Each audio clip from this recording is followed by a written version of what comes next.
हाय दादा आवतिया हमार सामान। एक कचनार कोली कहाँ जाता लू?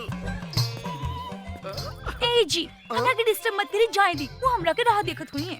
जानू का बुढ़ाऊ के चक्कर में पड़ल बाड़ू? वो बुढ़ाऊ से कुछ होला? अरे हम हो तो तहरा से प्यार करेनी, तोर मुझ कितना सेक्सी बा। सच्ची? अरे का उ साला बिहरिया के चक्कर में पड़ल बाड़ू? हमरा से ब्याह करा, हम तोरा के रानी बना के रखब। रानी सच्ची जानू? हाँ जानू। तो देखत का बानी, बहुत दिन से प्यास लागल बा, बुझा दे ना। आवा बुझा दे रानी। हमरा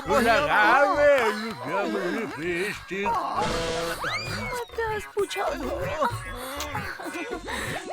हमें मौगी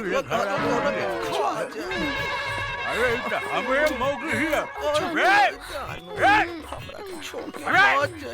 साला हमरा हटाऊ के गर्दन दबाव साले। हां वो आदम साले रे का रे? अरे का भइल रे? हां जी ये बदना के बेटा हमर गर्दन दबा के हमरा के मुआवत रहलो सो। अरे साले आज खून खराबा हो गई साले। तोरा के मार के यूपी भेज देम साले। हमारे एक लीवर के मेहरारू के फसावत रे साले। अरे तोरे मेहरारू का का फसाई? तोहार मेहरारू तो हमरा के खुदे फसावतिया। कौन कहत रे? ना जी ना, ये झूठ बोलता। एकरा मुंह में कोड़ फूटी तो झूठ बोलता रे। मार ना मार साले को मार। हमार मेहरारू सती सावित्री है साले।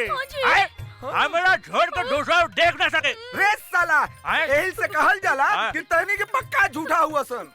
लोग ठीक है कहेला, एगो बिहारी और 100 गो बीमारी। खबरदार साले जे हमरा बिहार के बारे में कुछ बोलले त इज्जत पटक के कुकुर से मुंह में मुतवा देम साले। ए साला हमार यूपी नंबर 1 बा, नंबर 1। नंबर 1। अरे साला हमरा बिहार से आगे के बारे के टकराई हमनी संग रे साला रे। अरे तोरा के त टीक ले उड़ा दम साले। तो चल ना फरियाल लिहल जाए कि बिहार नंबर 1 बा कि यूपी नंबर 1 बा। चलो चल ना तेरा कने साले। अरे चल बस कदम साले चल ना फरियाल चल देखी चल चल चल चल चल चल सोनी।